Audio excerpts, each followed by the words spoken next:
Andy, who was diagnosed with multiple myeloma in 2013, shares his experience as a mentor to newly diagnosed individuals with multiple myeloma.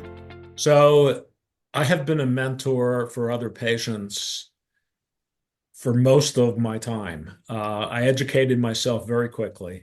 At the time, there were no organized programs to mentor other patients. And so the mentoring I did at the beginning was really on an ad hoc basis. I never hid the fact that I have multiple myeloma. And so everyone who I knew, or who's my friend on Facebook or Instagram or anyone else, knew then and knows now that I have multiple myeloma. And so many people would contact me and say, I have a friend, relative, or other person I know who has multiple myeloma. Will you talk to them? And I did. Um, and that's how it all sort of started. Then more organized programs came about, one of which, the MMRF mentor program, I had some role in establishing. Um, and so these programs match people to mentors.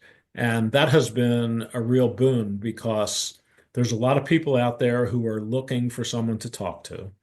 And this matching allows them to find someone who's had the kind of experiences that they're going through, and they'll be the most value to them.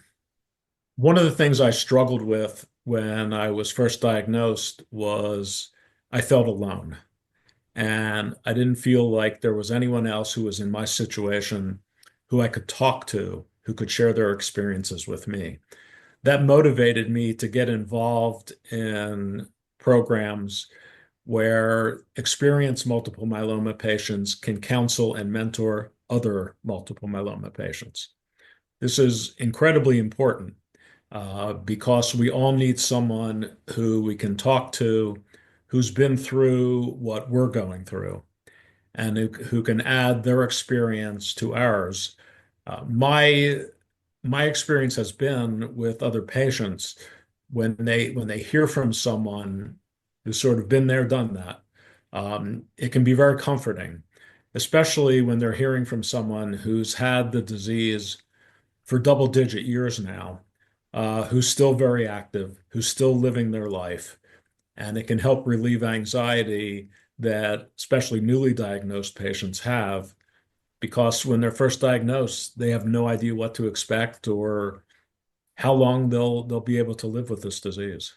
I enjoy being a mentor for several reasons. The most important of which is I can tell that I'm helping someone.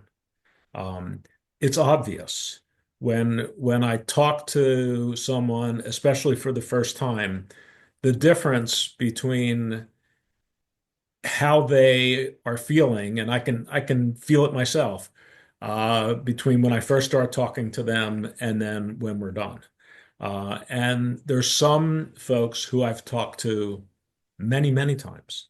Uh, and I was talking to one of my mentees, as we call them, a couple of weeks ago, and I told her the difference between the first time I spoke to her and how she is now. Uh, it's just remarkable. She's a completely different person. At first, she was so racked with anxiety, she could barely function. Now she's dealing with the situation. She was getting a stem cell transplant and she wasn't anxious about it. And so to see that kind of transformation, it's incredibly rewarding to me.